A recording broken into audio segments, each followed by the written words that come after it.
We've talked just a little bit about adding content blocks, and now I want to talk some specifics about assignments. So I'm on my weekly page, and this is my week 3 page, and these are the assignments that I've already added. I have day 1, day 2, and I would go through and do a day 3 and day 4 also.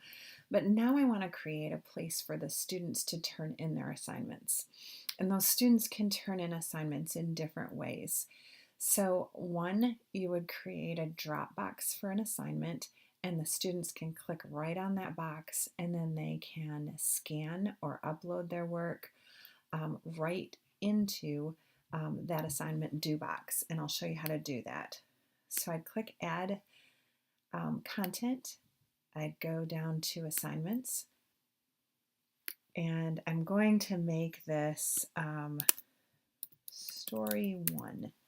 So this is the first story that the student will turn in, and it's a new assignment. So I'm going to call it Personal Narrative. And here's where I put the details for that assignment, any instructions that I want. Maybe it's going to be a 3 to 5 page paragraph paper that they turn in. Here's where I'm going to put the due date. Now I want to say something specific about due dates. Your due dates cannot begin before your semester begins. So it's best not to do any pre-first class assignments. So you wouldn't want to give the students an assignment ahead of time and say, turn this in before your first class. Because if you have a due date that's before your first class is held, the way our systems are set up, you'll get an error in your gradebook. So here are our display options. One, we want the students to be able to submit their work online.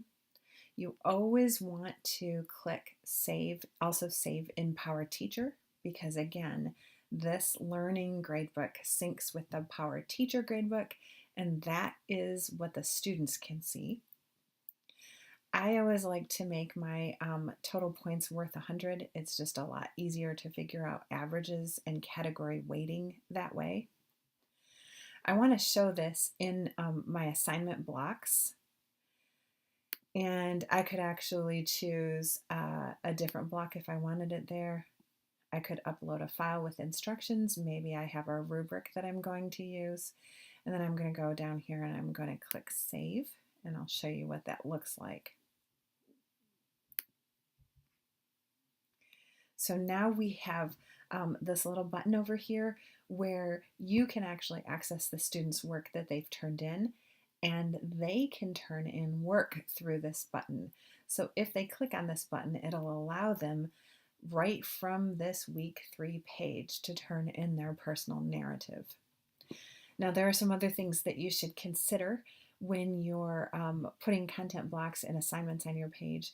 Sometimes it's easier and better to have an assessment be an assignment, and we'll talk a little bit more about that later, but I just want you to keep that in the back of your head. Like, say you want the students to just let you know that they've done the reading.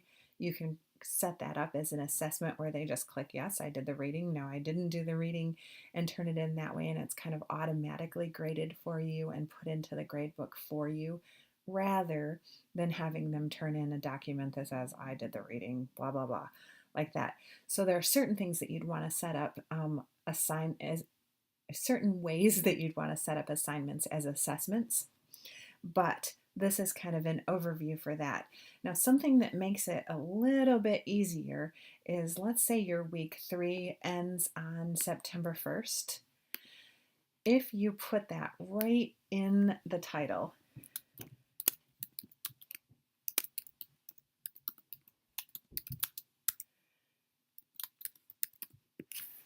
it'll show up that way for students, and it will show up that way in your gradebook.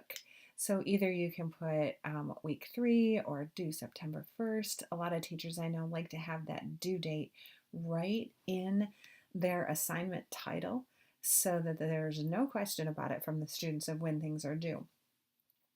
Something else to keep in mind is that when you have your due dates, you normally will want to keep those consistent throughout your whole year. So for example, the kids have 4 assignments that they need to do.